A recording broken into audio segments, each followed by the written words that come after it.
Welcome to the Deep Connect Show, the place to help you feel deeply connected to yourself, your desires, and those juicy relationships of yours.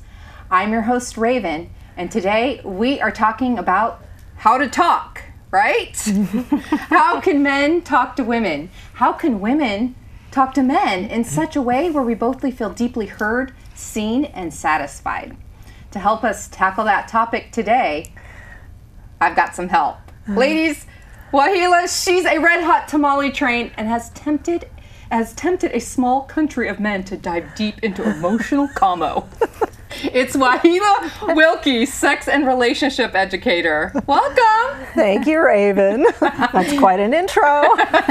Also joining us, just crawling out of her coconutty communication cave, is love, sex, and relationship coach, Tori Love. Thank you for joining us. Ladies, goddesses, why is communication so important to us? And specifically, what type of communication are we even looking for? I mean, what's even the difference in communication between men and women? What are we wanting from men in the form of words? Well, we want to be heard. We want to be listened to. Mm-hmm. And men and women are two biologically very different animals. Oh boy. And I have a background in evolution, and so I always think of things and how men and women communicate from that perspective. Mm-hmm. And like the primal perspective versus the maybe higher consciousness perspective. Well, and what's served in an evolutionary model, mm-hmm. when survival was much more important in societies than the evolution of consciousness, which is currently very, very important. And so I always look at it kind of through that lens, mm-hmm.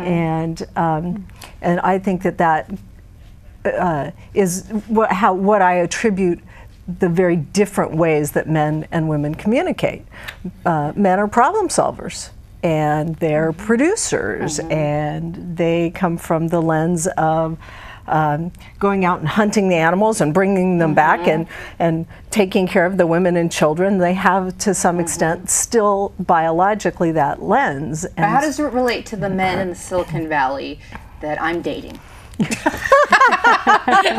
And we had this discussion the other day, right? Because it was like, I'm needing some words here.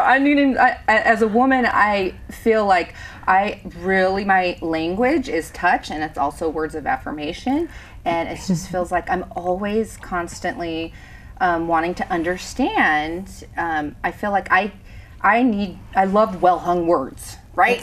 It's like, and so I'm always trying to learn how to get more of what I want, of course, because mm-hmm. I'm selfish like that. And we were having this discussion, and you gave me some really good advice about how that kind of primal nature fits into, real life men here in the Silicon Valley. Mm-hmm.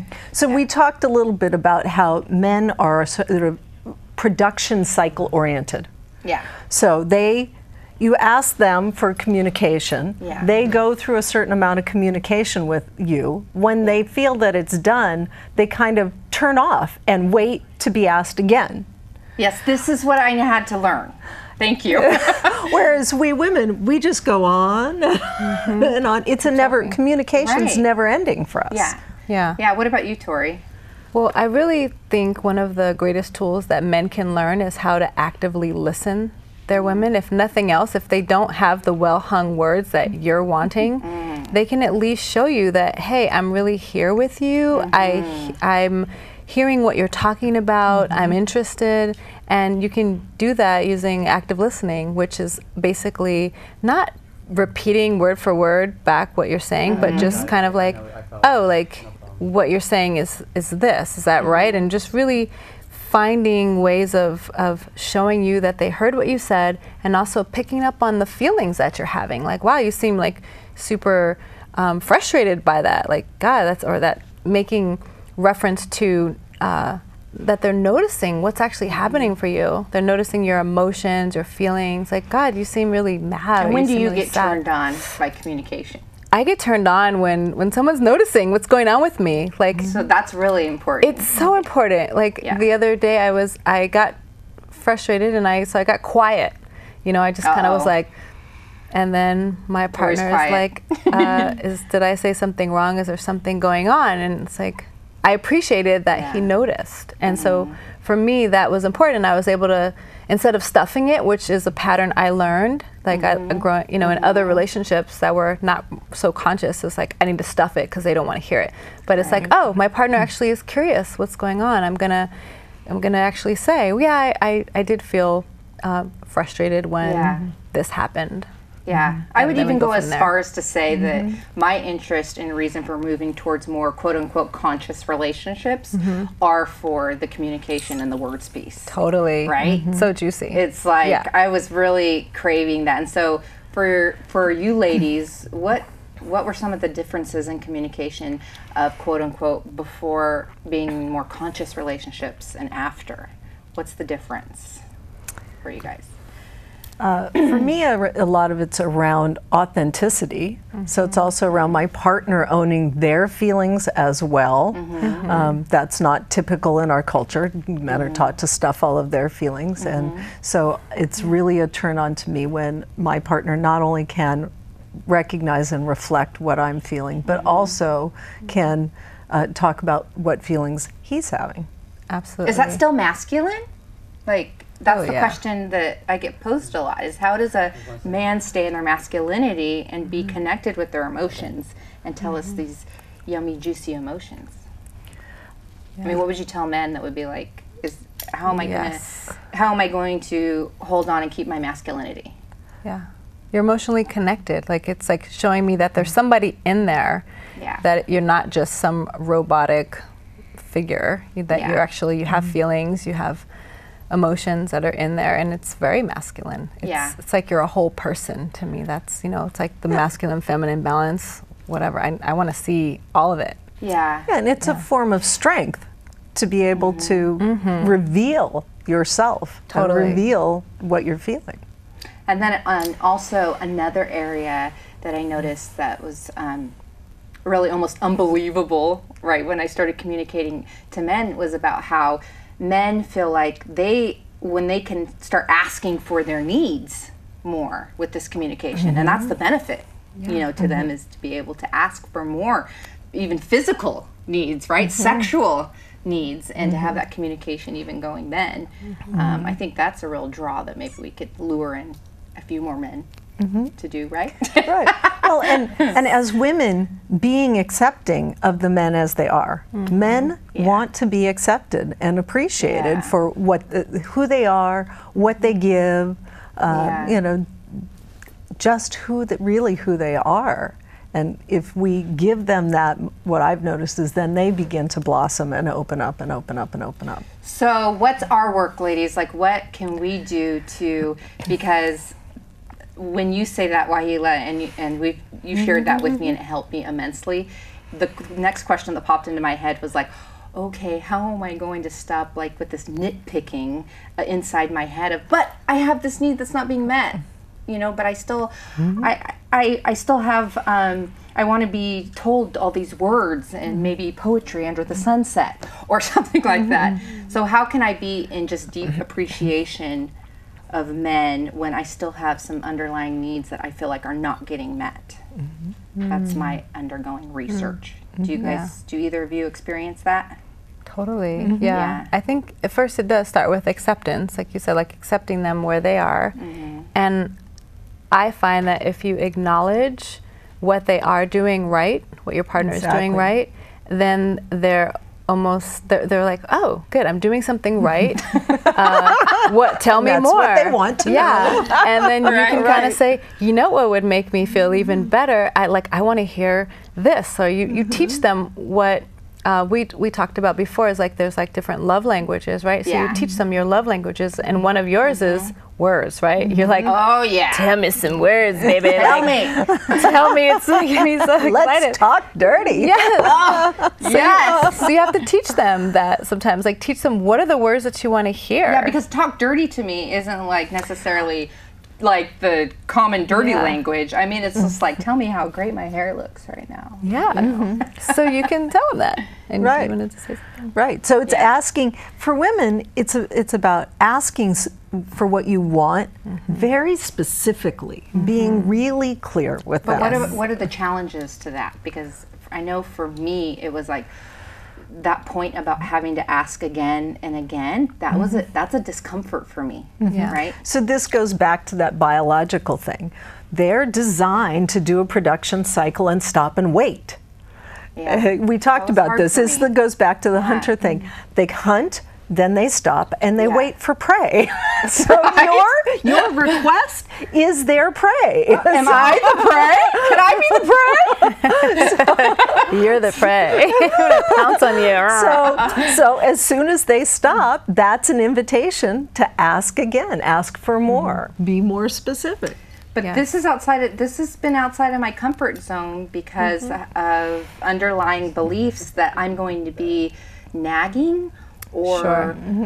and this is what I'm finding is to even open up that communication with men and even voice that. I've been starting to do that and saying, you know, I'm noticing, is it true that if I ask you for words, even let's say every day, if I'm saying, hey, don't forget to drop me a couple words, is that nagging you? I started asking that. And that in itself was brilliant because then I get to know really what men are thinking and not what I think men are thinking, which is generally, it's pretty off.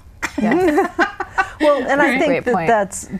that's where what Tori mentioned about appreciation is so important. Yeah. When men feel appreciated regularly and ongoingly, then I don't think they receive our requests as nagging. Yeah.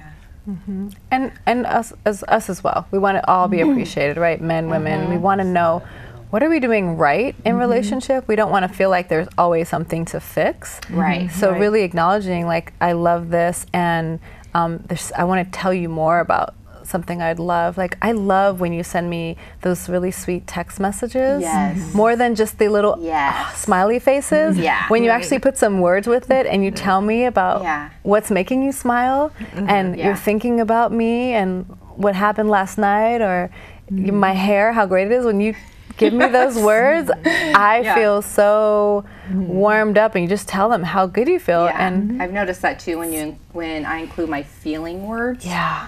It helps men relate to, like, wow, I had no idea that was so important to you. And I have a funny story actually about my hair that just happened before the show. I was actually wanting to flat iron my hair because it was like a frizz ball, and I was telling this amazing man in my life, he lives out of state, right? And I was like flirting with him in the most indirect way, and I was saying, like, oh, I sent him a picture of my frizzy hair, and I said, oh, you know, I really would love to get my hair flat ironed out, you know, before the show. It would be really great if I could just stop by a hair salon before the show.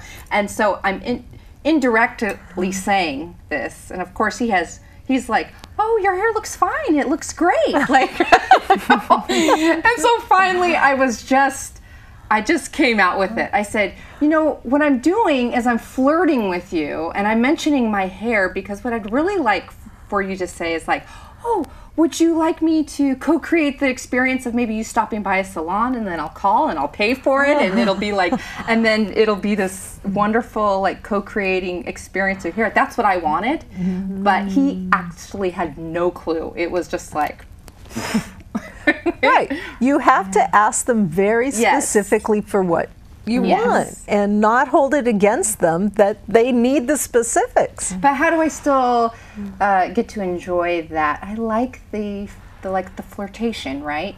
Because there's something in the direct tellingness where I lose a piece of that, like, you know, like you want to play and flirt a little bit. You know what I'm saying? Yeah. So I think that's a balance. Like, It is. It how do is. you do that, Tori? Do you play that balance between being direct and indirect? Yeah, it's tricky because with certain requests that I have, I find it's better to just ask or say, like, here's something I'd really like. Would you be willing to do this?